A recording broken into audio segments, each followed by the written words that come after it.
traición, vergüenza y una venganza tan torpe que duele hasta contarlo. Hola, me llamo Álvaro Morales, tengo 52 años y hasta hace 3 meses creía que mi matrimonio con Marta había sido una fortaleza inquebrantable. 24 años juntos, una vida construida en Valladolid y la responsabilidad de criar a mi sobrina Lucía tras la muerte de mi hermana en un accidente de tráfico. Marta era socia principal en un bufete de abogados muy reconocido en Castilla y León, y yo dirigía mi pequeña consultoría de proyectos. Nada espectacular, pero suficiente para vivir bien. Aquella noche, la que debería haber sido la celebración de nuestro aniversario, empezó como cualquier otra. Reservé mesa en el Claustro, ese restaurante con encanto medieval donde Marta siempre soñaba con ir. Apareció con ese vestido rojo que le regalé en Navidad, su pelo castaño recogido de una forma que solía hacerme perder el aliento. Pero algo no cuadraba. Apenas me miró durante la cena, y su atención parecía más en el móvil que en nuestro momento. Cuando me dijo que se iba, confieso que la negación me paralizó. No podía creer que ella, con quien había compartido todo, me dijera que tenía a otro y que ya no me quería. Álvaro, dijo con frialdad, dejando su copa de vino con un golpe seco, me voy esta noche con él. Si intentas impedirlo, llamaré a la policía y les diré que te estoy amenazando. Fue un trueno que me dejó sin palabras. ¿24 años y ahora esto? Intenté razonar, pero ella ya estaba de pie, alisándose el vestido, lista para marcharse. El hombre que la esperaba en la puerta, con un traje azul oscuro y esa sonrisa arrogante que tienen los que creen haber ganado la lotería, ni siquiera me miró. Lo reconocí al instante, era Iván, un agente inmobiliario divorciado que se había convertido en su cómplice. Me quedé allí, terminando la cena en silencio, mientras el camarero me lanzaba miradas de compasión. Luego, volví a casa, a una soledad heladora, y abrí el portátil para acceder a una carpeta que había creado en secreto durante años, mi plan de contingencia. Sabía de sus infidelidades desde hacía tiempo, pero jamás imaginé que tuviera la audacia de amenazarme con la policía para encubrirlo. En aquella carpeta, oculta entre facturas y documentos fiscales, guardaba pruebas de sus engaños, mensajes de texto, recibos de hoteles pagados con tarjetas conjuntas, fotos de ella entrando y saliendo de hoteles con diferentes hombres, entre ellos Iván.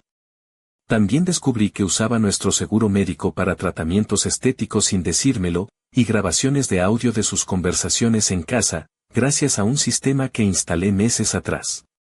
Recibí un mensaje de Lucía, mi sobrina, preocupada porque Marta no estaría en casa esa noche.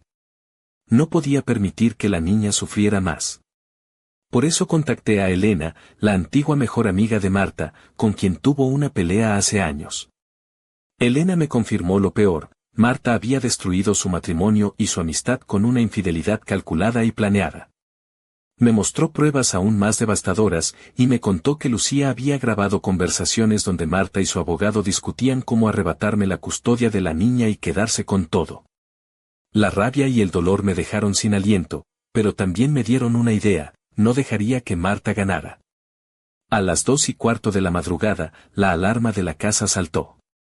Iván, el tipo con traje azul, estaba en la puerta intentando entrar, torpemente, como un niño pillado en falta. Lo observé en las cámaras mientras se desesperaba por entrar, sin saber que había cambiado todas las claves esa misma noche. Después de 20 minutos, se fue, y yo guardé cada segundo de aquel ridículo fracaso. Al día siguiente, Marta no pudo entrar a casa. El sistema le denegó el acceso, un mensaje automático le informó que el domicilio estaba bloqueado y que revisara su correo para notificaciones legales. Víctima de su propia arrogancia, leyó que había una demanda de divorcio urgente, una orden de alejamiento temporal, congelación de cuentas conjuntas y una petición de custodia basada en pruebas de su conducta. Intentó entrar a la fuerza, golpeó la puerta y las ventanas, pero solo recibió el frío rechazo de las cámaras y el sistema que yo había instalado. Su imagen desaliñada, maquillaje corrido y vestido arrugado contrastaban con su imponente fachada de abogada impecable. El mismo día, en una videoconferencia judicial, su abogado intentó revertir la situación, pero las pruebas que presenté, grabaciones, mensajes, fotos, Y el testimonio firme de Lucía dejaron claro quién había sido la víctima y quién la manipuladora. El juez denegó todas sus peticiones y ordenó una investigación sobre sus intentos de manipulación financiera con la herencia de Lucía. Marta quedó humillada, sin casa, sin dinero, sin custodia y sin reputación.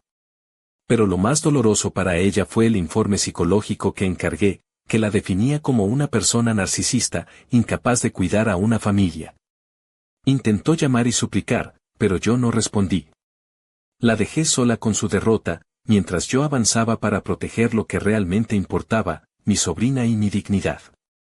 Unos meses después, la vi en televisión, despedida definitivamente de su carrera legal, viviendo en un piso pequeño y sin nadie que la apoyara. Iván fue arrestado por estafas similares a otras mujeres. Lucía, en cambio, brillaba con su nuevo papel de estudiante modelo, alejada de la tormenta. Y yo, en mi despacho, recordaba por qué a veces la mejor venganza es simplemente vivir bien mientras los débiles pagan por sus errores. 24 años de matrimonio me enseñaron en quién no confiar. 6 meses de divorcio me enseñaron a valorar a quienes realmente importan. No puedo negar que, en las semanas que siguieron a aquella tormenta, me sentí atrapado en una mezcla extraña de alivio y vergüenza ajena. Había planeado mi venganza con una precisión casi obsesiva, pero ver cómo Marta se desmoronaba, cómo sus intentos desesperados de recuperar lo perdido resultaban patéticos, me generaba una incomodidad profunda. Había algo cruel en humillarla públicamente, sí, pero también era una necesidad para proteger a Lucía y a mí mismo. Recuerdo aquella mañana en que decidí ir a la oficina de Elena para organizar los últimos detalles. Ella llegó con una sonrisa que mezclaba la satisfacción por la justicia servida y la tristeza por la destrucción causada. Traía documentos legales, correos electrónicos y hasta mensajes de voz que Marta había enviado a diferentes personas en un vano intento de salvar su reputación. Mientras repasábamos las pruebas, no pude evitar pensar en cómo habíamos sido ciegos, como yo, en particular, había mirado hacia otro lado durante años. Marta, con su vestido ceñido y sus zapatos de tacón alto, parecía perfecta para el mundo, pero detrás de esa fachada se escondía una mujer que disfrutaba manipulando y destruyendo. Intenté imaginar la escena de su última noche en nuestro antiguo hogar, sola en aquel piso vacío que ahora era solo mío. Ella, con el maquillaje corrido y la mirada perdida, intentando llamar a alguien que ya no estaba dispuesto a contestar. Pensé en mis propias fantasías torpes, como enviarle un ramo de flores marchitas o un pastel con la inscripción por tu honestidad, pero pronto supe que eso solo habría alimentado mi propia humillación. La venganza no era un juego de niños ni un espectáculo para el público, era un acto frío y calculado. Sin embargo, no todo salió como esperaba. En un intento de darle una lección definitiva, decidí organizar una pequeña reunión con algunos amigos y colegas para revelar la verdad sobre Marta.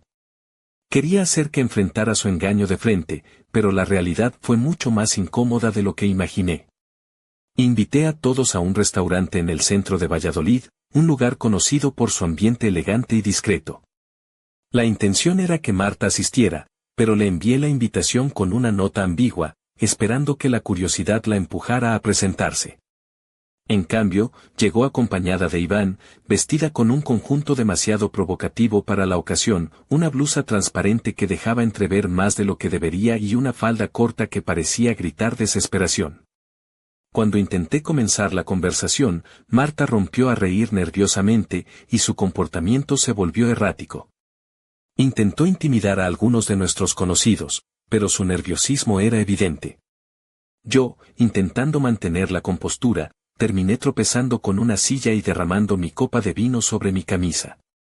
La escena fue un desastre y, en lugar de humillarla a ella, terminé exponiéndome como el patético exmarido que intentaba vengarse sin sentido. La reunión terminó abruptamente, y los murmullos de los asistentes me acompañaron durante días. Mi plan de venganza se había convertido en una comedia involuntaria, y la vergüenza me caló hasta los huesos.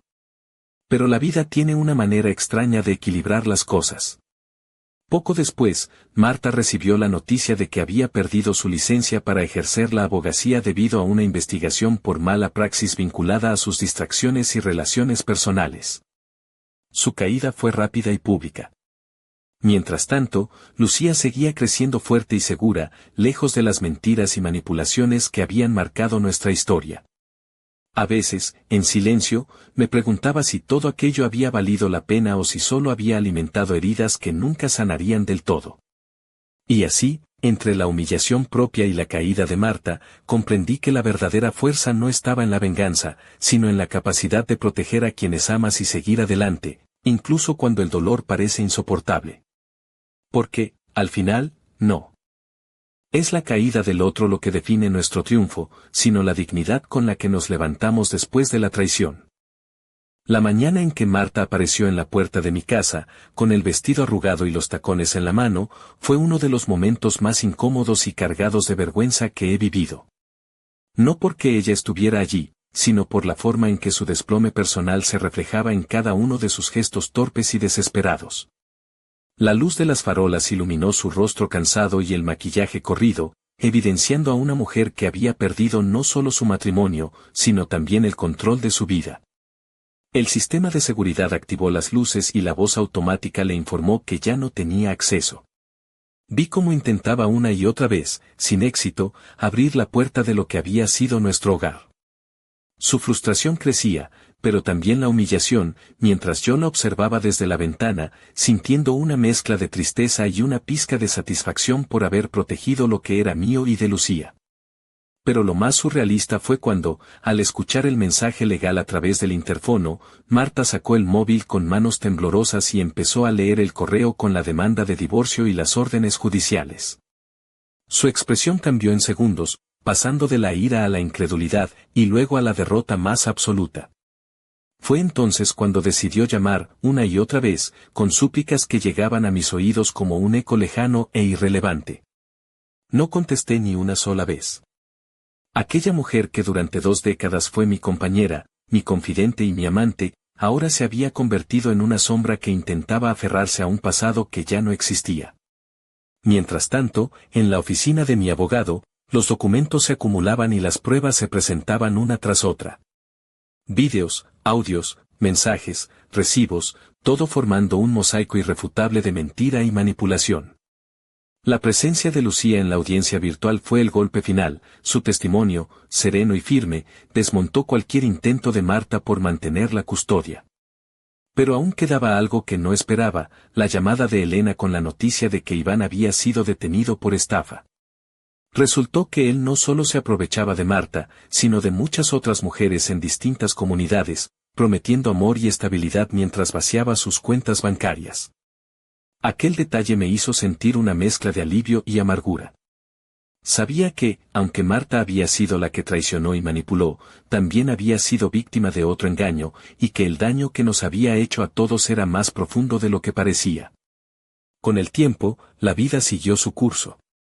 Lucía creció, fuerte y resuelta, y yo aprendí a dejar atrás el rencor sin olvidar las lecciones. Marta quedó relegada a un recuerdo doloroso, una advertencia sobre cómo la apariencia puede ocultar la verdad más amarga. Y mientras ella reconstruía su vida en la sombra, yo brindaba en silencio por la justicia, la familia y la dignidad recuperada, consciente de que la verdadera venganza no está en destruir, sino en sobrevivir y prosperar cuando todo parece perdido. Los meses que siguieron fueron una mezcla de rutina y pequeñas victorias silenciosas.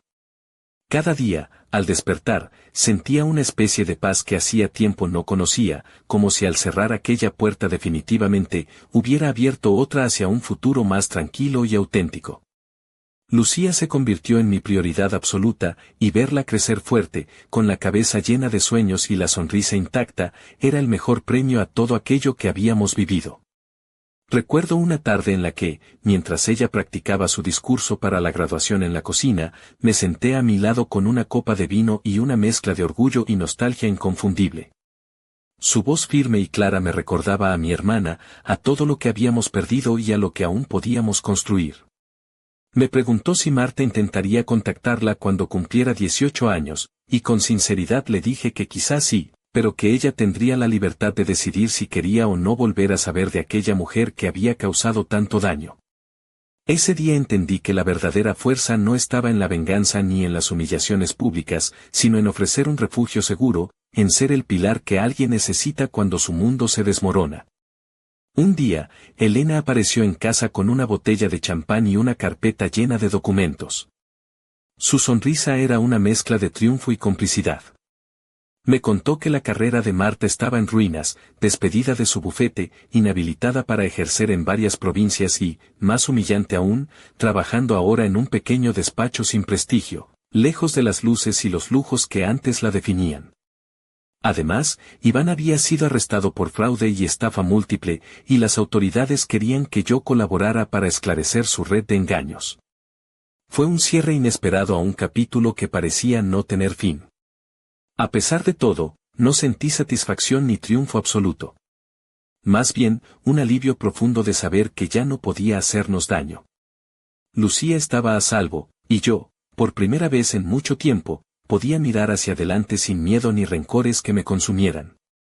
Aquella noche, mientras revisaba los documentos finales del divorcio y cerraba carpetas, levanté mi copa en un brindis silencioso por la justicia, la familia y la fuerza que se encuentra en las pérdidas y en la reconstrucción. Porque, cuando alguien te traiciona, la venganza puede parecer dulce, pero la verdadera victoria está en no perderse a uno mismo en el proceso, en proteger lo que realmente importa y en aprender que, a veces, el mayor poder reside en saber dejar ir. Pasaron los meses y la vida comenzó a acomodarse en una rutina más serena, aunque con cicatrices visibles. Lucía continuaba siendo mi faro, y cada logro suyo me recordaba que, a pesar del caos que Marta había sembrado, aún quedaba esperanza y futuro por delante. Una tarde de otoño, mientras la ayudaba a preparar su solicitud para la universidad, me sorprendió con una pregunta que aún resuena en mi mente: ¿crees que algún día Marta entenderá el daño que hizo?